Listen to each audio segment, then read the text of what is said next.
Welcome to another episode of Life and Whiskey. As always, I'm Jordan, and today we are going to look at Four Roses Small Batch.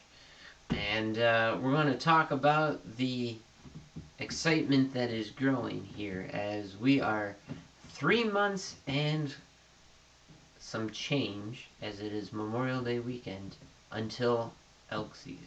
So, let's go ahead and get into our Four Roses Small Batch, produced by Four Roses Distillery, aged at least 4 years, because it is a straight bourbon. Yeah, it's an NAS whiskey, I believe. Let me double check that.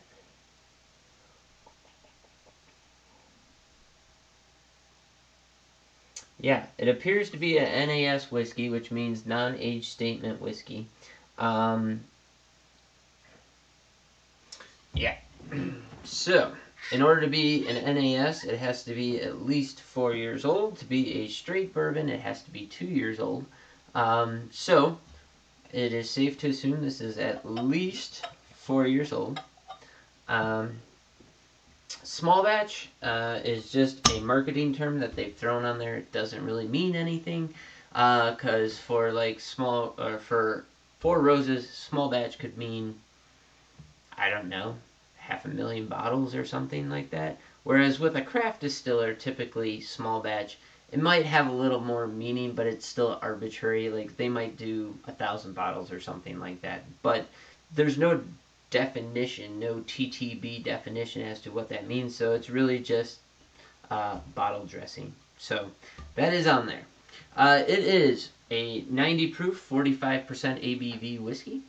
I picked this up for $27.09 here in Wyoming. Pretty decent price. We'll get into it here.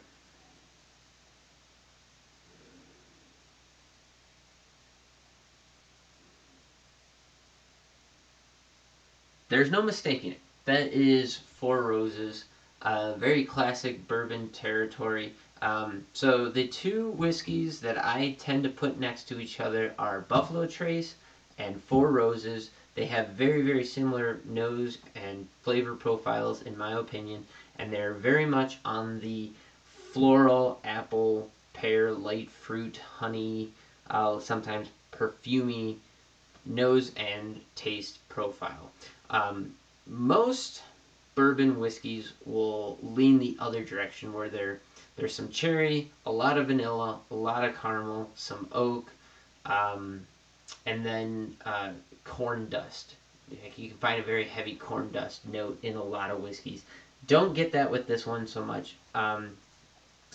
There's a little bit of corn dust in here, but it's not very heavy. It's not very dominating. The floral part of this is very dominant. And the apple and the pear, you get just a hint of cherry and corn dust at the very end of the nose.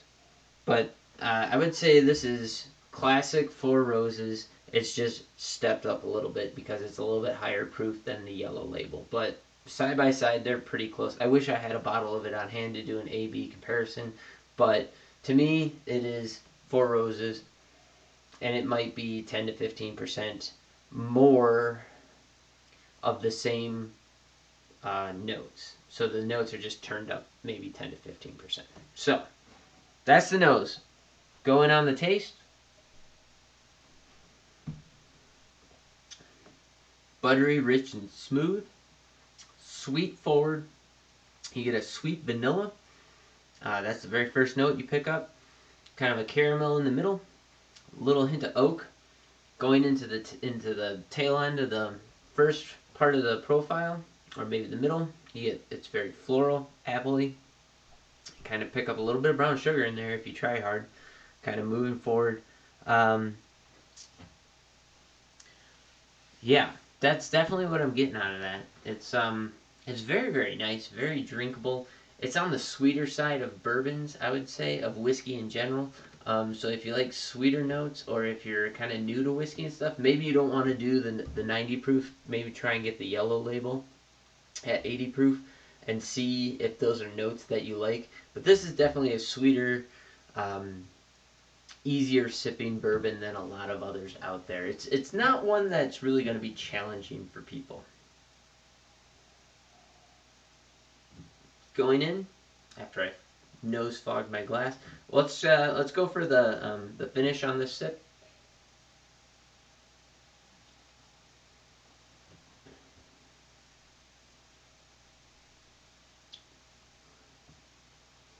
Yeah, so you kind of come off this brown sugar. You get a little hint of pepper in there, not a whole lot. So there's just the smallest amount of black pepper spice.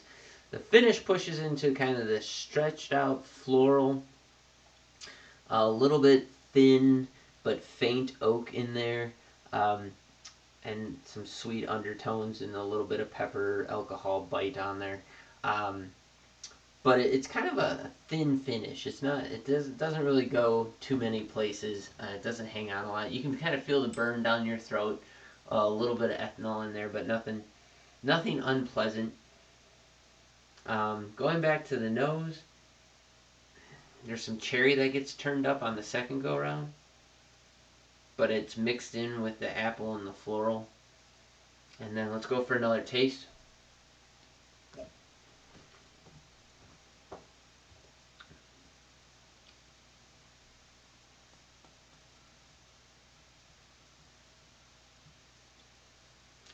So in my notes, I got on the second flavor that this cherry moves into a forward position in the profile.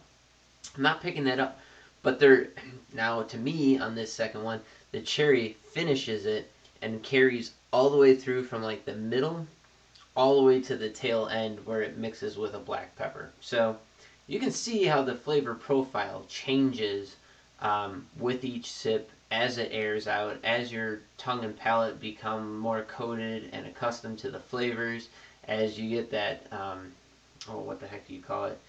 Not post-nasal, but retronasal activity. So you've got the smell in your mouth, you got the taste in your mouth, and it's kind of going up into your sinus cavity from the backside. You get a different flavor. But all of them are very, very pleasant, very, very easy drinking. So definitely go out, check this out. And on that note, let's transition back for those who have been watching this channel for a while. You know that I am an elk hunter, in specific an archery elk hunter. I really enjoy that. And archery season, sorry, my nose itched. Archery season is 3 months away and counting.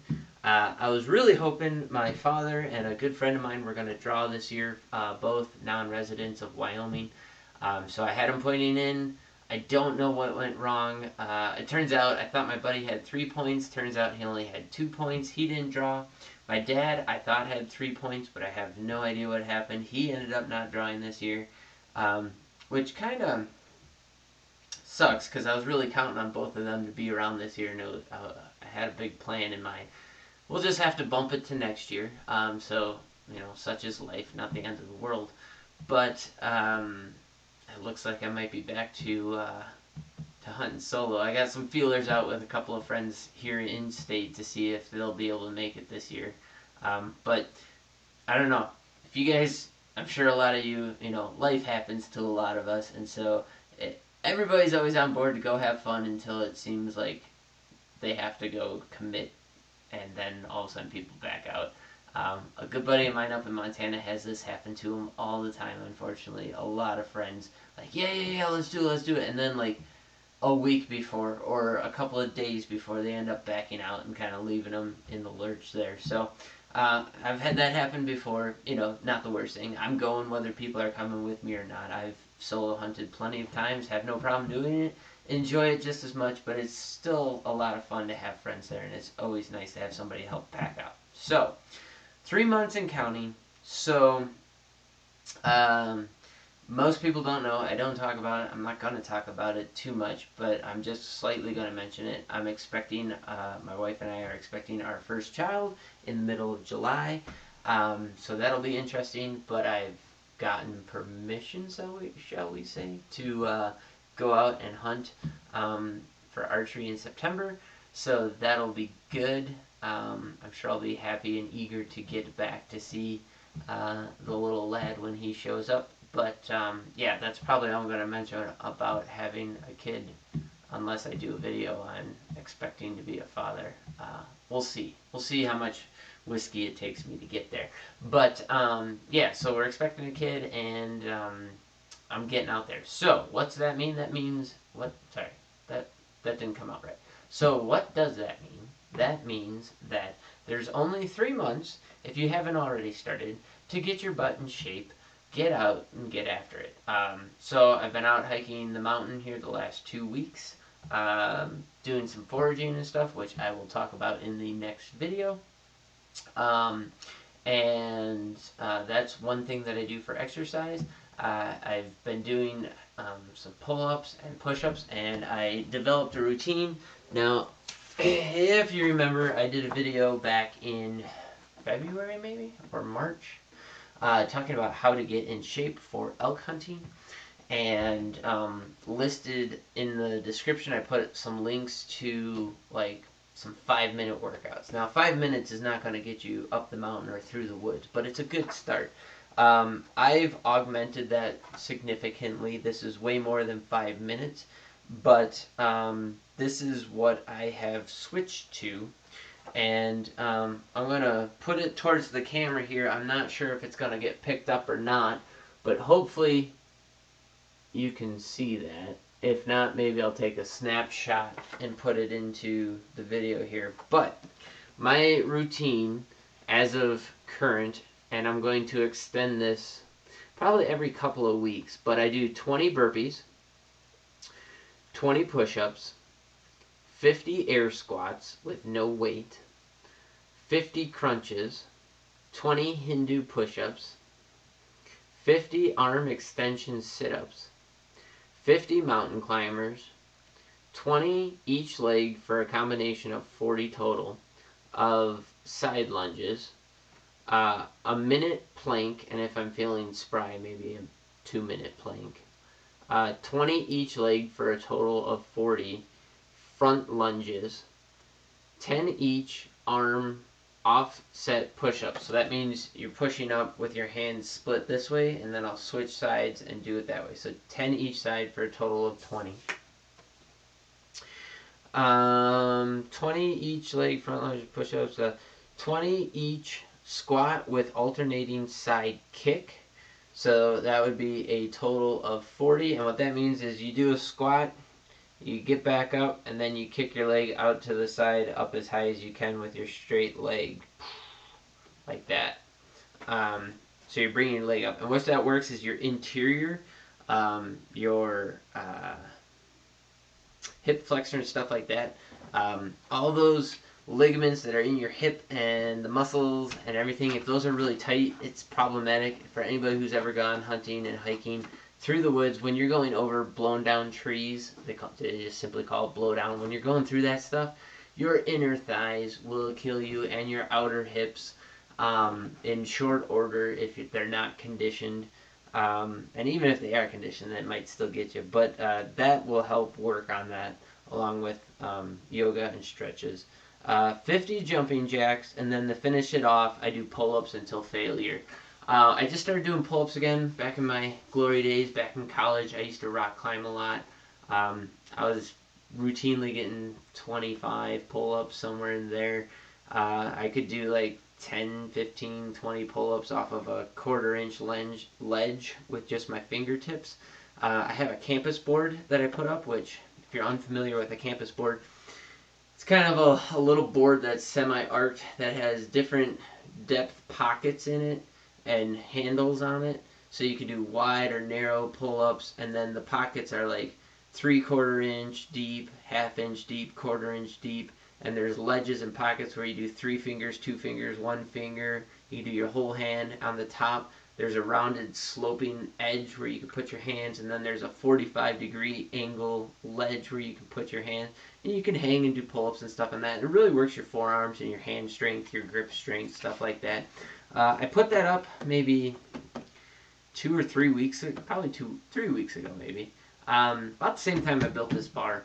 To get back into it, just because with the kid coming, I wanted to have better dexterity in my hands and more strength and stuff, because I've been having some troubles with that lately, and so that was something I did. And so I started doing pull-ups again, and I started at like 10, and now I'm up to 15, which, I'm not tooting my own horn. 15 pull-ups is not that great. I could probably get, if I really put my mind to it, probably like 17 or 18. The problem I have is I have to do them in sets of 5, because if I do any more than that, I kind of, like, I don't know, freak myself out and I end up quitting before I get there. And then the other problem I have is it's just freaking boring. So if I count up to 10, I just get bored at like 5, 6, or 7, and I just don't want to do anymore. So if I do sets of 5, then I can just do 1, 2, 3, 4, 5, 1, 2, 3, 4, 5. And then also, if I can convince myself, okay, if I can do 15 or 12, then I can hang without coming off, so I'm still stretching and using muscle and stuff, and just hang there for like 5 seconds, 10 seconds, or whatever, and then continue on. So if I need a break without actually coming off the equipment while still working muscles, I can sit there and hang for, a couple of seconds to kind of rest and then go back into it.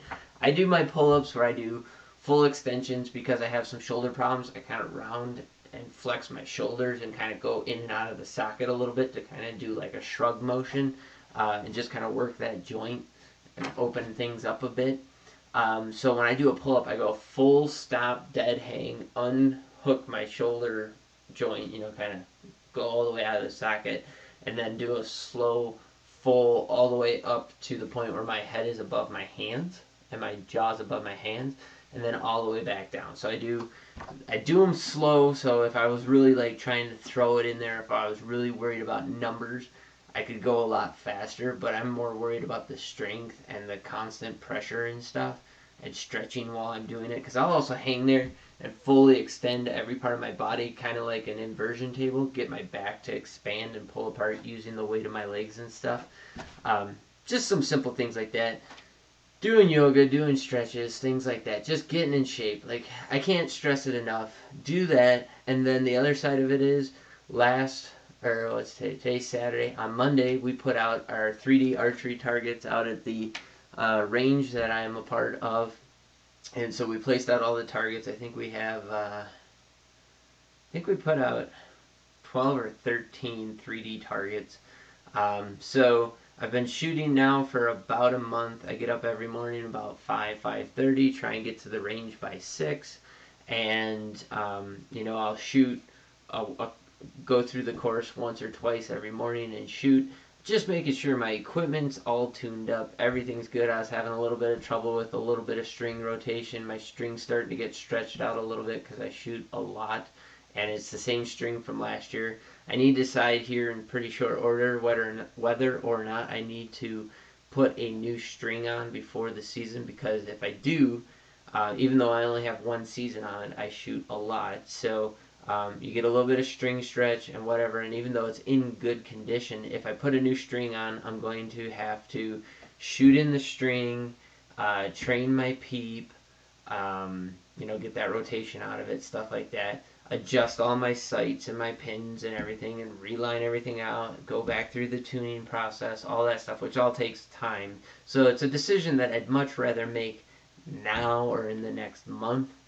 rather than July or August, especially this year with the kid coming. I'm not going to have time in those months to just go out and do it. So I need to decide relatively quickly. Problem I have is, it costs some money. It's like $135, $155 somewhere in there for a string, to replace the string and cables every year.